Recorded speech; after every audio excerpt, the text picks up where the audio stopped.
In today's episode, we're going to be talking about clay bars and how to properly clay your car.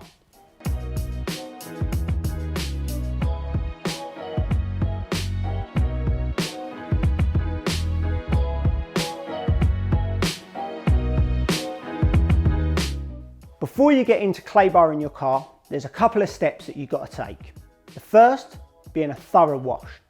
It's important to make sure this is done perfectly and you don't miss any bits, because any dirt that's left on the vehicle could potentially be picked up and dragged across the paint at a later stage, causing scratches and swirls. A couple of other steps that we recommend you take before claying your car is the use of an iron contamination remover like our iron out. This will remove the sharpest type of contaminant commonly found present on vehicles' paintwork, iron and ferrous metal contaminants. Secondly, the use of a solvent tar remover if your vehicle's suffering from quite a lot of tar splatter on the lower areas and around the wheel arches. However, it's worth noting, if you do use a tar remover, you will need to re-wash the car before the clay bar process.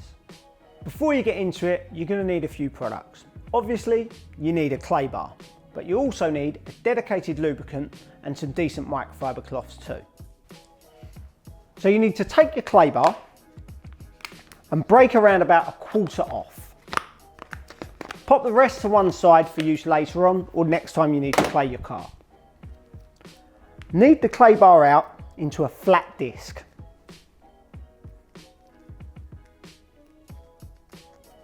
Then the next step is to take your lubricant and spray an area around about 30 centimetres square. With the clay now flat, use one side, place it on the paintwork and go in straight lines. You don't need to apply pressure at this stage. Keep the lubricant with you and keep the area wet as you work.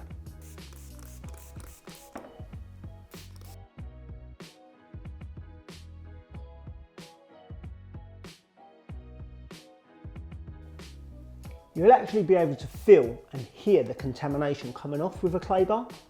It's also worth keeping an eye on the contamination picked up. You'll be able to see it on our clay bars as they're a white colour. Now, usually this will show up as a yellow. This is an indication of tree sap.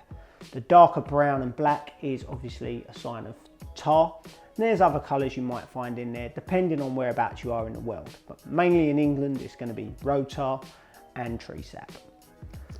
As your clay bar gets contaminated, fold the dirty side to dirty side and knead it back out into a flat disc. It's very important you don't go using it and then just flipping the clay over and using the opposite side again, because then you've got two dirty sides and that bit of clay has to be thrown in the bin and you have to get a fresh piece. A piece of clay, if it's looked after well, will last you a good amount of time, actually years, if you're just caring for one vehicle and looking after the clay properly. It's worth noting though, if the clay bar ever touches the floor or you drop it by accident, it needs discarding and thrown in the bin. So there we have it, a quick and easy guide to using a clay bar on your car.